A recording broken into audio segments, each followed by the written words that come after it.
Friday, LinkedIn, and thank you for joining us for Game Changer Chat. Today, we're celebrating the Americans with Disabilities Act. July 26, 1990, President Bush signed into act the ADA, Americans with Disabilities Act.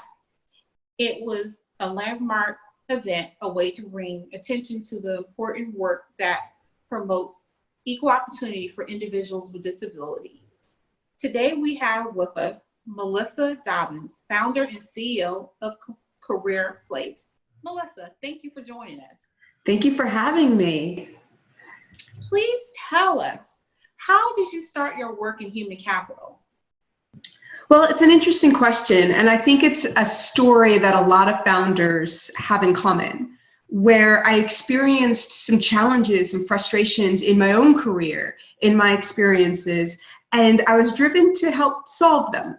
And in my particular case, it was all around the application process. So I'm in technology, I'm an engineer by training, and there have been a lot of very interesting questions that I've had to answer or go around throughout my career as I progressed and continued to go up the chain, some of which were not really relevant, some of which were highly inappropriate, if not illegal.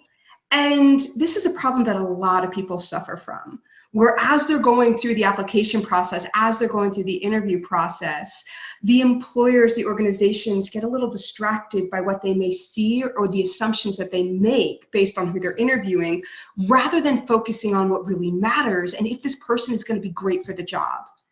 And I came to this realization point: I can either suffer through the problem or become part of the solution. Outstanding. That's right. Be part of the solution. So tell us how your fresh, unbiased approach removes the typically flawed hiring woes that we see in the typical hiring process. Yeah, that's a great question. And you know, it's kind of like the TV show The Voice. If you're familiar with that TV show, back in the day, the big show for singing competitions was American Idol. It's very entertaining. And what ended up happening was most of the people who won those competitions, they were young and they were pretty, they were beautiful. They were the perfect image of a pop star. So somebody somewhere in a back room must have thought, what would happen if we instead judge these contestants based on what actually matters for a singing competition, their voice, and nothing else? Then who would win? So to solve for this, they masked the individuals and they allowed their voice to shine. And that way, the audience, the judges were able to hyper-focus and start selecting people based on that criteria. And that's what we did for jobs. So rather than looking at the resume, rather than looking at all these biasing, triggering pieces of information that actually have nothing to do with whether the candidate's going to be good for the job, but it does trigger that vision of what that perfect candidate should be, we said, let's start it over again. Instead of using that, let's start with the requirements.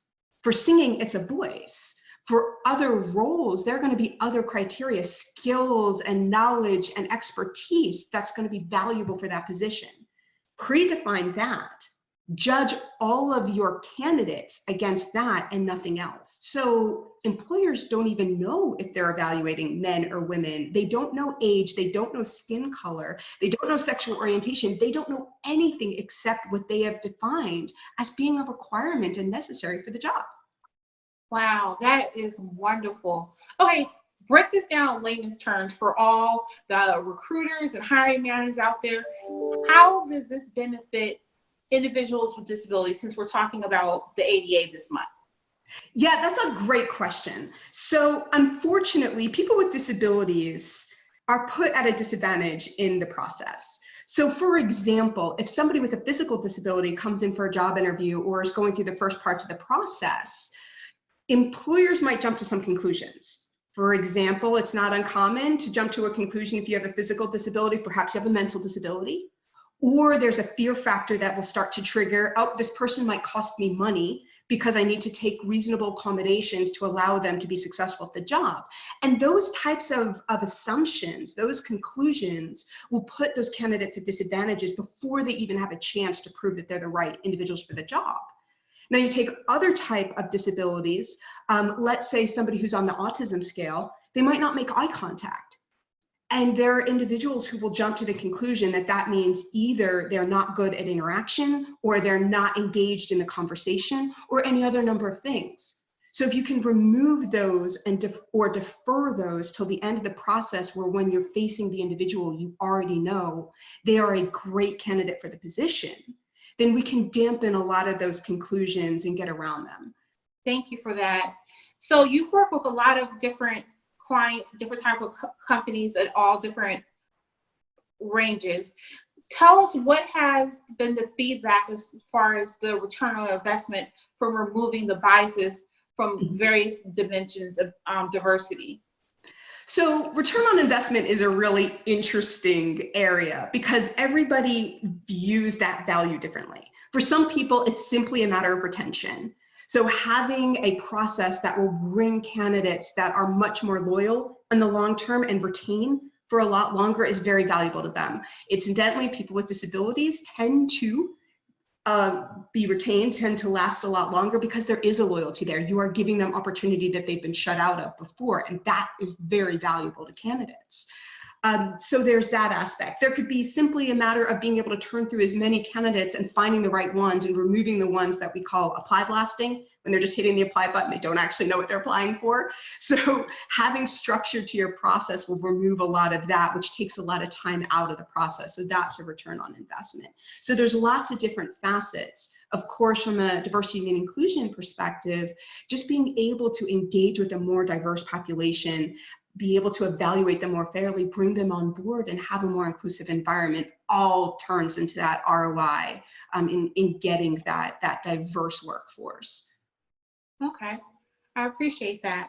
You have some awesome tips for hiring inclusive workforce on your website. Share with us some words of wisdom for LinkedIn today. Oh, I love the tips. There's so many things. One of the big things about the tips that's so important is to come up with actionable things that anyone in any organization can do. It's not just about raising awareness. It's not just about trying or wanting to do the right thing. It's about enabling the employees, enabling every individual to make behavioral changes that create more inclusive environments. And that was what was driven behind those tips. The tips was focused not just on raising awareness, not just on wanting to make a change and advocating for change, but enabling every individual in every organization to become part of the solution. And to do that, you need to think about small actionable items that will shift behavior, and focusing on people with different disabilities. For example, when you're planning to interview people, when you're planning to interview for a position, choose a single wheelchair accessible location.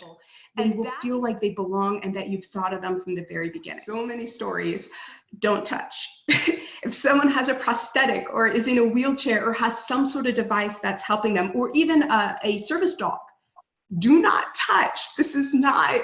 They're part of their personal space. It's an extension of who they are. So whether you're curious, you've never seen it before, we hear all these stories, it's very uncomfortable. It's just like somebody coming up to you and trying to touch your hair or something like that. So be respectful and understand that if someone does have a device, a service animal, or something else, respect that as part of themselves, just like you would respect somebody's clothing or somebody's glasses. Dynamic tips. Thank you so much.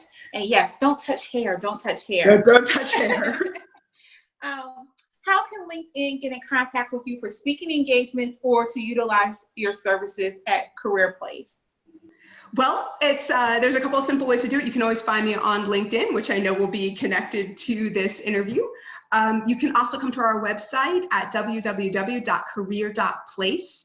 And there are plenty of ways to contact us right there. Also, info@career.place will get right back to me. So I'd love to hear from you. I love talking about these topics. Well, thank you again, Melissa, for joining us.